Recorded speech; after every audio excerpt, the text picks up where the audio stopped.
Grades, top players from the USA's thrilling win over Canada. A four-nations face-off game that began with 3 fights in 9 seconds produced some of the best hockey on display in recent memory. The result: a 3-1 win for the United States over Canada, much to the dismay of a majority of the fans at Montreal's Bell Centre on Saturday night. The victory gives Team USA 6 points and clinches a spot in the championship game this Thursday. Each of the other teams has 2 points, so Monday's matchups will determine whom the Americans will face for the title. Here are grades for the US and Canada, our biggest takeaways, key players to watch in the next game, and lingering questions. Grading the teams. United States, A. Team USA's opening win over Finland on Thursday was the kind of emphatic, confidence-building victory the Americans needed before facing their arch-rivals. But it also was important for proof of concept about this roster. It established 2 scoring lines, anchored by Austin Matthews and Jack Eichel. It showed that star players on their NHL teams could adapt to becoming role players on the national team. Players such as Dylan Larkin, who scored a critical goal against Canada. It was a win that showed the Americans as poised and in control of their emotions. Everything they exhibited in that matchup with Finland informed this effort against Canada on Saturday, underscored by a strong performance from Connor Hellebuyck in goal. It was a victory in the most hostile of environments for the Americans, a total team effort in a cyclone of emotions. The Canadians will note the absence of Cale Makar due to illness, and that the game's importance was diminished following Sweden's overtime loss to Finland. The Americans, who of course are missing Quinn Hughes for the entirety of the tournament due to injury, certainly will take that under advisement as they travel back home, celebrating an epic win, clinching a spot in Thursday's championship game in Boston, and ending Canada's 17-game best-on-best tournament winning streak per ESPN research. Greg Wyshynski. Canada. B. Maybe placing such a high emphasis on a single play could be considered unfair when it comes to Canada's overall performance. But in a game between the 2 most talented teams in the tournament, there was going to be little separation. The Americans found that separation in the second period, with Matt Boldy breaking up a Sidney Crosby cross-ice pass that was further compounded by a line change. That saw an odd skater rush in the other direction, with Larkin firing a shot for what proved to be the winning goal in just the second period. Mistakes often have the potential to prove costly, with the notion that miscues are further amplified by facing the reigning Vezina Trophy winner in Hellebuyck, who could win the award again this season.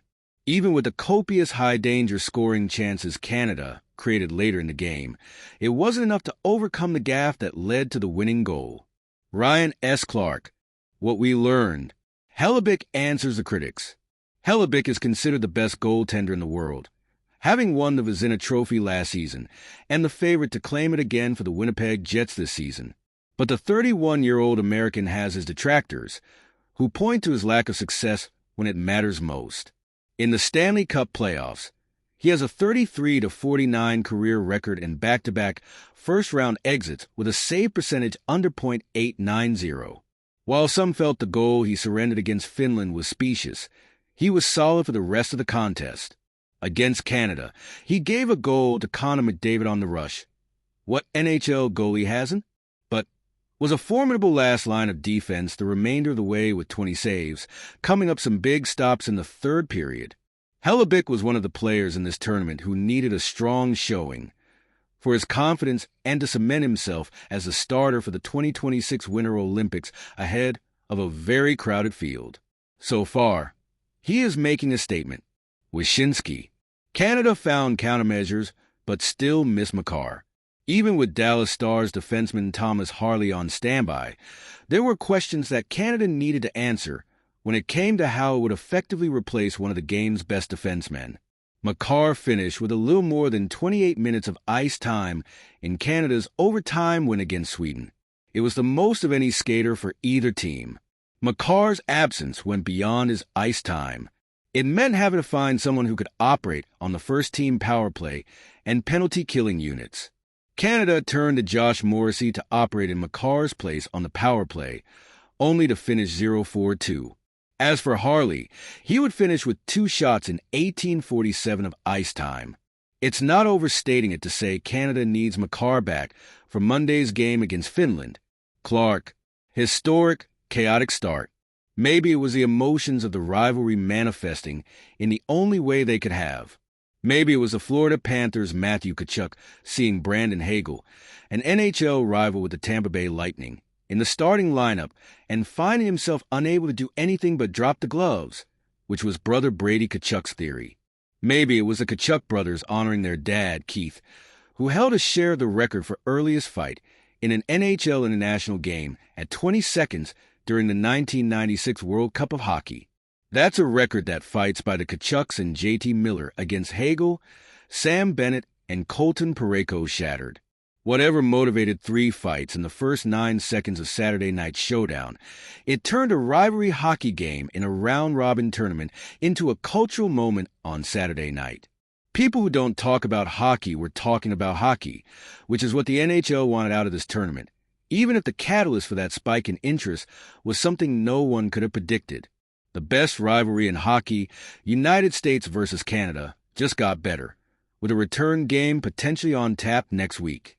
Wyshynski, where were the individual displays for Canada when it needed goals.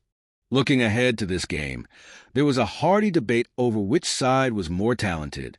The way McDavid found space and burst past Charlie McAvoy for the game's first goal is arguably the strongest example that those on the Canadian side were right.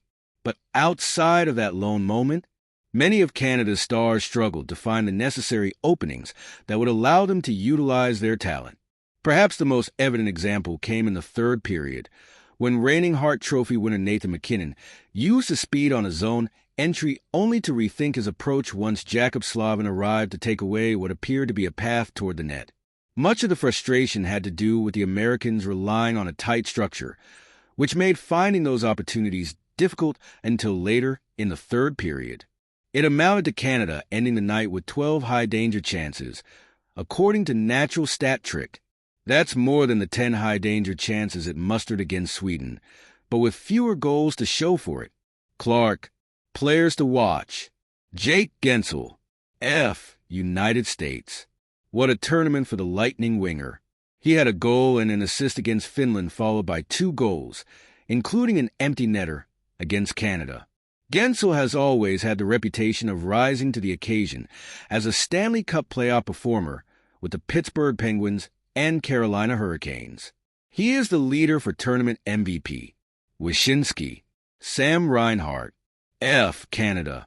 Part of what made Canada one of the initial favorites to win the tournament was the squad's scoring depth. That includes Reinhart.